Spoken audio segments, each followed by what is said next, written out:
Afternoon. Afternoon.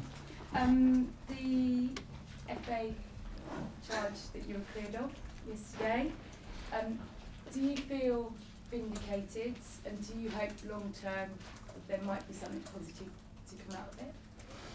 It has to be. I think it was a really good process, really well-run process. I think it gave the opportunity to them to explain how they felt, myself how I felt as well, and the reasons behind it.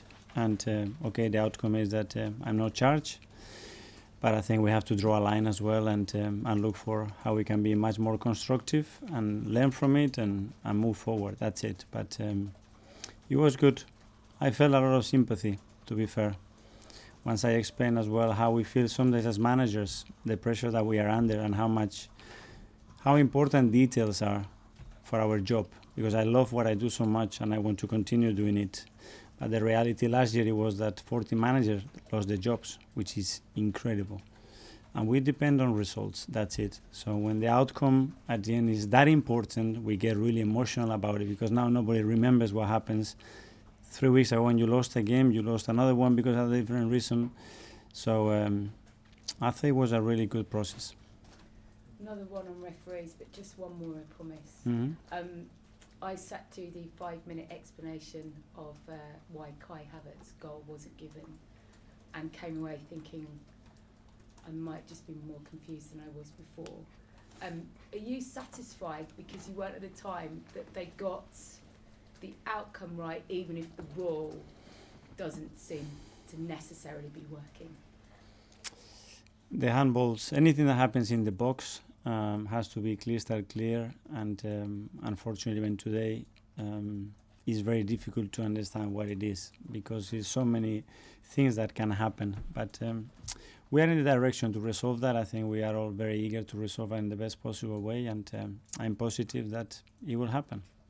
Sorry, I did say one more about the ref, but I forgot another one, because there will be a little bit of history on the 23rd, and when Rebecca Welsh becomes the first female to referee. I wonder what your reaction to it is, kind of, I guess, the diversity, the impact of it, the history making, what she might bring differently. I think it's a great news. Wish Rebecca all the best in this new experience. I think the feedback is going to be really positive. I think what women's football is on, and the diversity that we have now is incredibly positive for the league, and I think it's something that was needed. It feels like a long time ago, but it was obviously a defeat last time out at Villa. But what we've seen from your side this season is that when you have, on the rare occasions, lost, you've come back well. It's 6, isn't it, win since that Newcastle. What is it about your side this year, and that kind of must give you quite a lot of confidence going into the weekends? That we will try. We will try to play our best, and we love winning, and the team is desperate to do anything that it takes to win games. And we showed that. We showed that against Aston Villa, which in my opinion, again, we were the better team and we should have won the game. And we will try against Brighton, which they're going to make life very difficult for us, for sure. I wanted to ask you about Brighton. Last 3 visits to the Emirates, they've won. What is it about that team that makes them so hard to beat? Now they are a really good side. It's true that last year when we had the game under control is when we conceded the goal, and then the game completely broke up, and we struggled, especially in the last 15 minutes of the game. So we're going to have to play better and be very efficient, which is key against them. Got Anita from the Premier League. Hi, Mikel. Hi. Can I get team news, please? Any updates? Is Martinelli feeling better? Martinelli's feeling good. So will he be in contention? Yeah. We had no other news apart from Mo. Mo had to be subbed because he felt something in his hamstring. We did a scan and it doesn't look too serious, so he's going to be with us, I think, very soon, which is good news as well. You repeatedly tell us about the standards of this club and that every game is a must-win game for Arsenal, but given that it's Liverpool next and they are above you in the table, just how much more important is a win against Aston Villa tonight? Or Sunday? Against Brighton. It's okay. Sorry. Like every week, at the end we have to play against every team, and obviously the schedule is what it is right now, but we have 2 big games coming up, and then we have as well the 28th and the 31st. So this period is vital around this moment in the year, and We'll try to win every game, that's for sure. And then just finally, what have you made of Brighton's start to the season? They're ninth in the table and 10 points behind Arsenal at the moment. I think they've been really good. I think they have taken another level. They're playing European football. They've been really successful. You could see last night against what they did. They've done that after selling players, after a lot of injuries. So huge credit for them, for Roberto coaching the staff, the club, what they're doing, because it's really impressive. Thank you. Thanks, Dan. Mikel, hello. In the FA report, it said that you met managers and officials 2 days before the Newcastle game, and you presented some ideas. Can you just explain to us, and I think fans will be really interested to hear your ideas about what you want to improve the process going forward as a manager? Those are private meetings that I cannot explain what we discuss in there. I'm sorry. Okay. This may be very simplistic, but it also said that Joe Willock said that the ball was out of play.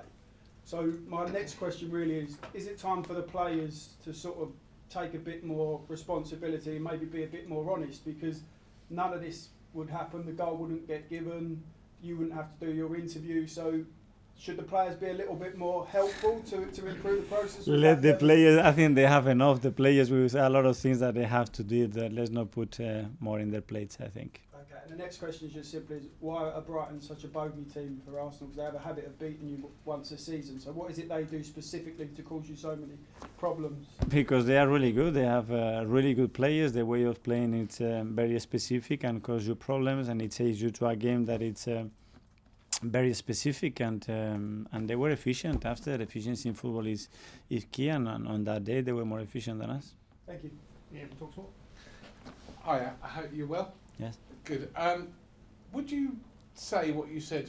Now you've been cleared, and I mean, you can speak in hindsight and what have you. Would you say again what you said and use the word disgrace, or would you go? Have you gone home and thought, actually, maybe I wouldn't next time say exactly what I said in the way that I said it? That's in life is too easy, isn't it? It's too easy in life to do that. What would I have done if I knew? No, what I would have done? If it happens again. It was done. I defended my opinion. I expressed my opinion. I say again that I'm fully supportive of how we have to improve the game, and the referees are a big part of that, and they know that. Managers as well, players as well, everybody is involved, and we have the duty and responsibility to do that. And as well, it's good that we can discuss things in an open and honest way, and this is what I try to do. If there was a league table for managers who, on the sidelines, are very passionate and sort of, behind their team and what have you, I think actually you'd be second behind Roberto De Zerbi. I've seen him a lot this season. He's very, very, like you, kicks every ball. On Sunday, is it going to be almost as fun watching you two on the touchline as it is the actual match? I don't. That's not down to you. I think we live the game as we feel it. As when I was a player, it was very similar as well. And everybody's got his own way of being and talking and communicating, and I think it's great. As long as we are genuine, I think that's very good. On a personal level, how well do you get on with Roberto, and how well do you, or what do you think of the job he's done at Brighton since he replaced Graham Potter? Yeah, I know. I spoke to him a few times about different topics. I follow him in his career since he was in Sassuolo, actually, before he moved to Ukraine, and very impressive what they do. I love the way their teams play and what is accomplished in the Premier League as well.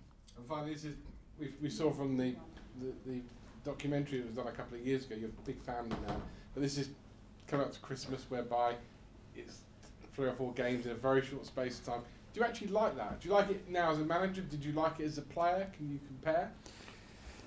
I really like it. It gives us the opportunity as well to bring family over. When we're in Spain, it's a bit different, and I had incredible memories about these periods when I was a player and right now as a manager as well. This year it's very rare because we're going to have 24 and 25th without a training session as well, which is extremely bizarre, but good to spend some time as well with my family, especially me that I have young kids and they are super excited about Christmas. Brilliant, thank you. Mark from here. I'm Mikel. In the written reasons for the FA charge, they said that one of the reasons they charge you is because you are a high-profile manager, and they've used that again when they charge Jurgen Klopp and Jose Mourinho. Do you think that the Premier League managers should be held to a higher standard, or is that not fair? I think we have a huge duty, and it's part of our role as well to conduct ourselves in the best way and represent the game, the league, and our clubs in the best possible way. And this is what we try to do every day. Sometimes better, sometimes worse, but it is our intention. Hi, Mikel. Hi. When you've spoken about players you've recruited, you've often spoken about how well they've been educated at other clubs. Obviously, Vieira and Ben come from Brighton. What is it about Brighton that helps educate these players so well for you to like them? Well, I know that every day, but I know how good they are in their processes, in the culture that they have, in the way they get coached, and you can tell that they are both very intelligent players, that they understand a lot how we're going to live together, how we're going to play the game, and both of them with a lot of versatility, which is not a coincidence, is because the way they played, and that was under Graham as well. They had to understand the game very well in order to fulfill those roles. Yeah, and just one on Reece, he looked really sharp in midweek. I was just wondering, has he almost played his way into maybe getting more minutes because it's been, I guess, quite maybe tough for him, maybe not getting as many minutes maybe he feels he deserves? I think he had a really good game. As you said, he was really lively, really brave in decision making. He generated 3 or 4 big situations in the way. He worked so hard. He had to be stopped at the end because he was cramping. So I think he had a really positive impact for the team. Okay. Miguel, the last season's game against Brighton at home, I know you didn't officially lose the title that day, but it was more or less the day when the title hopes came to an end. Does that provide, I guess, more of an opportunity or motivation to get revenge going into this game? Yeah, it was a tough day, to be fair, and losing at home, and the way we did it at the end with the last goals that we conceded, it was painful as well. It was like the dream was almost over, not mathematically, but a big part of it. And I recall it like a really tough day. Will you say that to the players when you're like, this is what happened, let's use it? They know, they felt it, so they know. Okay, we'll go to James finally on the live section. Just from the conversations you've had with PGMOL, do you sense they recognise the need to improve? It's not about them, it's we, that we want to do the game better, it's how can we improve from the touchline to make life easier from the player side, from their side, technology-wise, the clubs as well.